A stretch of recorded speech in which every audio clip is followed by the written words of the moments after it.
Hello, crypto boys and ghouls, and welcome back to the channel, Tales from the Cryptmancer, where we feature content on play and earn games on the blockchain, such as Splinterlands.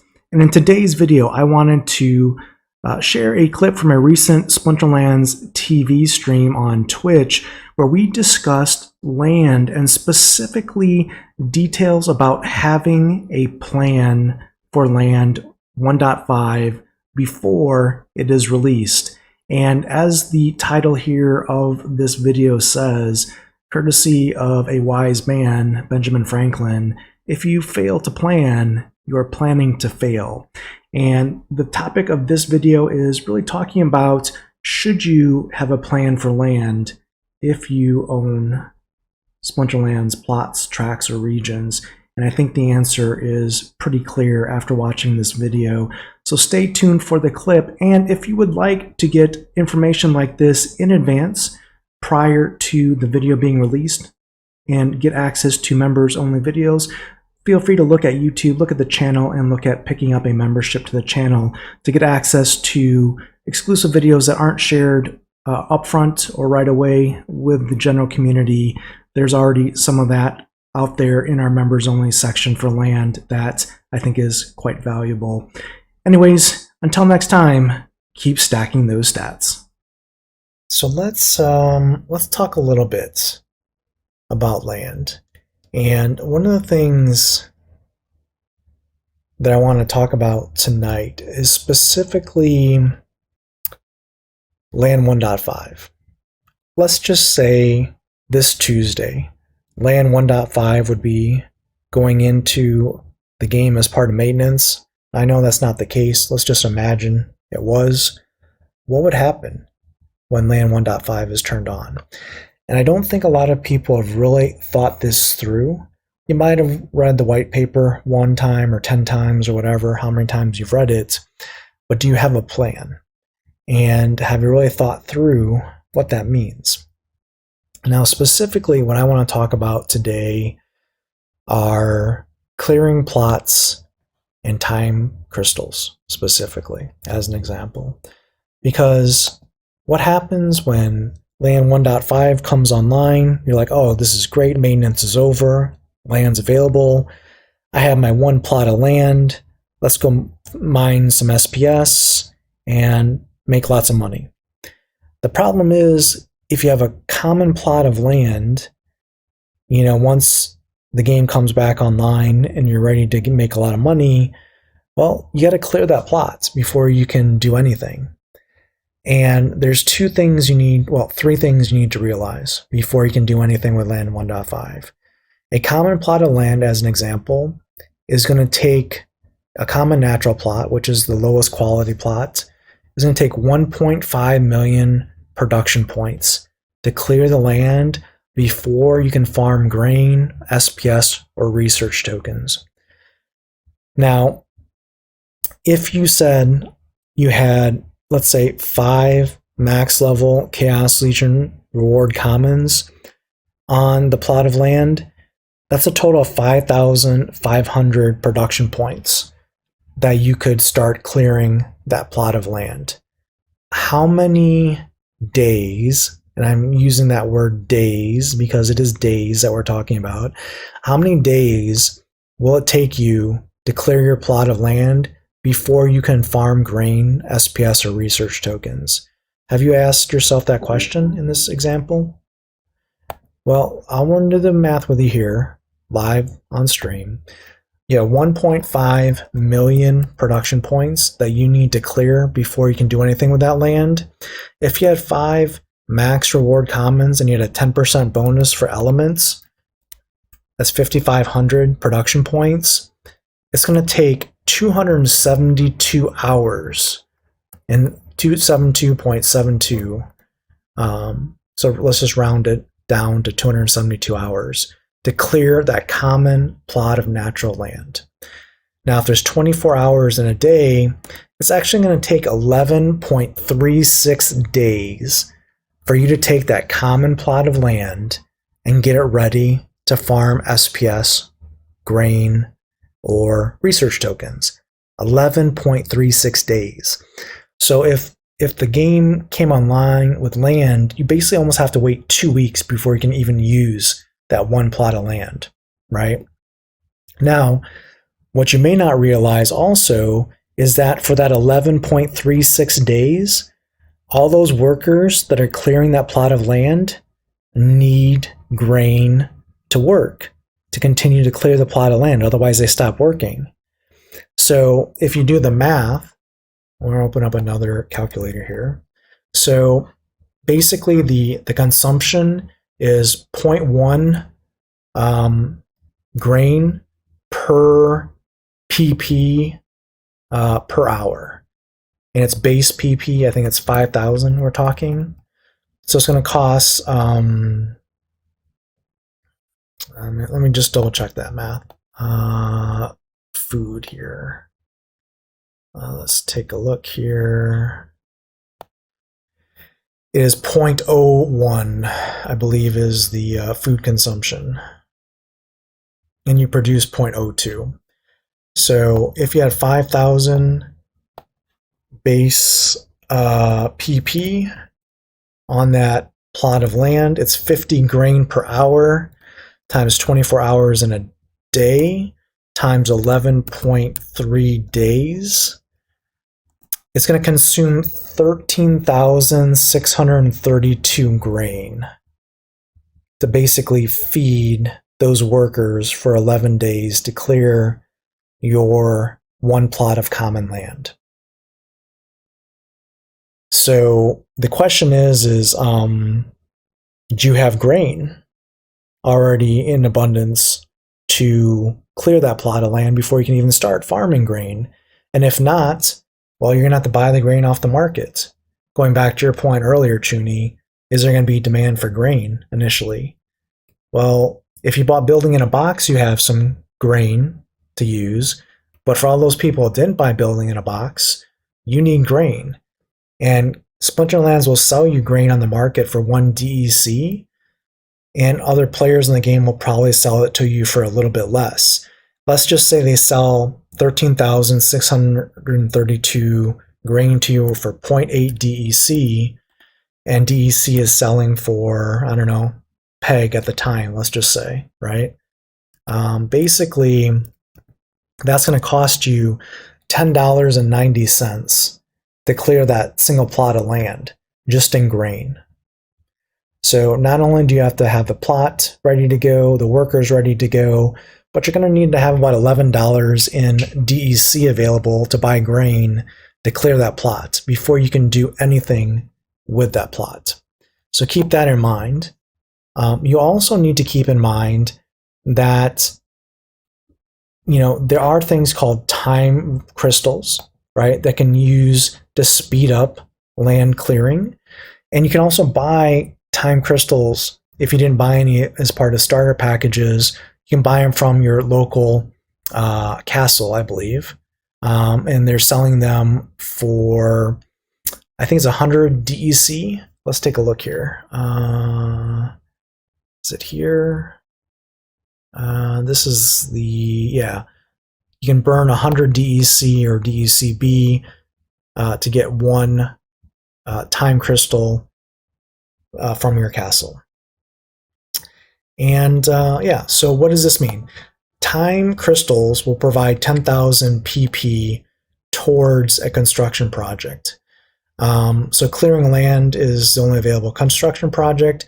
So 1.5 million PP for a common natural plot of land is 1.5 million PP. So it would take 150 time crystals to clear a plot of land instantly. Now, if we look at the starter packages, if we look at the Time Vault starter package specifically as an example, what we can see here is Time Vaults had 150 time crystals. Surprise, surprise. So you could use the Time Vault that you purchased for, I think it was 10,000 DEC, which is roughly speaking around the same cost of the grain it would cost you to farm or clear that plot of land from a worker's perspective for common reward cards. It's about $11, right? So it's close to the same cost. But this would allow you to do it instantly on day one, basically. Clear that plot of land and start mining SPS or grain or research tokens if you had 150 time crystals. Now, if you didn't buy 150 time crystals, well, good news is you can buy them from other players that want to sell them to you, or you can buy them from the castle for 100 DEC, which means a common plot of land would cost 15,000 DEC to clear that plot of land. So where am I going with all of this? Is to tell you that depending on your situation, on your plots, what type of plot you have, because again, if you have rare, epics, occupieds, other types of plots, the calculation becomes a lot more, let's say, painful. As an example, if you have a occupied common, it's 9 million production points to clear that occupied common. So going back to the example before, if you had an occupied common at 5,500 production points of workers, it's going to cost, or it's going to take you 1,636 hours to clear that land without time crystals, which is actually going to be 68 days. Yes, you heard that right. 68 days to clear a common occupied plot with common reward, max reward cards, plus all the grain to feed those workers for 68 days. And even if you use time crystals, to use time crystals, you would have to use 900 time crystals to clear that single common occupied plot of land. 900 time crystals, which if you bought those from the castle, that's going to cost you 90,000 DEC, or roughly with DEC at peg, $90 to instantly clear that single common occupied plot of land. Where am I going with all this? A lot of people have not thought about the time and the costs and the strategy on how they're going to deal with land day one with land 1.5. Do you have a plan? If you own land, have you gone through and figured out how long it would take to get your land online? And if it makes sense to try and accelerate that? Or are you good waiting 11 days or 68 days to be able to do anything with your land? These are all valid questions that not many people are asking, but probably should. Yeah, I mean, the time vaults should be a good deal at the end of the day. As far as pricing goes, they should be a pretty valuable commodity. Again, just like grain will be when land is turned on, because not everyone will have time vaults or time crystals. Not everyone will have the extra grain that they provided with those time vaults. So there could be a lot of demand for grain day one of land 1.5, which, you know, could create a pretty nice floor of around maybe close to 1 DEC per piece of grain. And the question then becomes is, what kind of benefits are you going to have as being one of the early producers of grain or miners of SPS on day one, when a lot of people have to wait, 5 to 10 days or more to just get access to their land? You're going to have a head start for sure, right?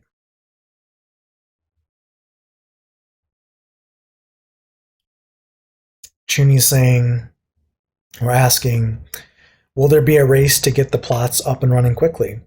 Well, there's going to be certainly first mover advantage to some degree. I think it's going to be limited though, because the first mover advantage that you're going to have for grain, because Splinterlands will always sell you the grain for 1 DEC, is probably not going to be, obviously, if you price your grain over 1 DEC, it's never going to get sold because people would just buy from Splinterlands rather than you. So if you priced your grain at like 0.99 or whatever, that's probably the best thing you could hope for from a price for grain on the market. That's not a lot of upside, but it just means that you'll sell pretty much all the grain that you produce for that price. And then when it comes to things like research tokens, you can't use day one, right? So there's going to be no implied value for those in the near future. SPS, though, remember, right now, I think people are getting, I think it's like 1.6 SPS per day for a plot of land right now from the reward pool with 121,000, is it roughly? 100, yeah, I think it's like 100, we went over earlier, 120,000 surveyed plots of land. Remember, on day one of land 1.5, all that 150,000 plots are reset to 0. And only plots that are mining SPS can take from that reward pool. So basically, the incentive there would be to use time vaults to clear your land day one so that you can mine SPS day one. So instead of 120,000 people dividing up that SPS reward pool, maybe it's 10,000 plots of land, or maybe it's less. It could be more, who knows? But basically, let's say it goes from 120,000 to 10,000. That means the SPS you get would go 12x. So instead of every plot of land generating 1.6 SPS a day, maybe on day one it generates, close to 15 SPS per plot of land on day one. Is that worth it? I mean, with the price of SPS, you'd have to do the math. I would argue probably not. It just depends on how many plots of land you think are going to come online. The difference between 10,000 plots or 12,000 plots or 1,000 plots, those are some pretty big differences. Going from, let's say, 15 SPS to 150 SPS for a plot of land could make a difference for somebody, as an example. But where am I going with all this? What I'm saying is, if you own plots of land, these are the types of things that you should be thinking of in your strategy. Do you use time vaults? Do you clear your land instantly? Do you farm SPS instantly? Do you look to farm grain? What is your strategy? How are you approaching this? Do you have DEC to pay for grain for your workers for 11 days if you don't have time vaults, as an example? These are all things you should be thinking of in advance, so you're not waiting until maintenance ends on day one of land and go, oh boy, this does not look good. Why does it say 11.36 days on my timer? And you're kind of scratching your head. If you know this in advance, you can have a plan in place to either be prepared for that or get around that. And that's what I think a lot of people aren't necessarily creating content or thinking about right now, are some of these basic things.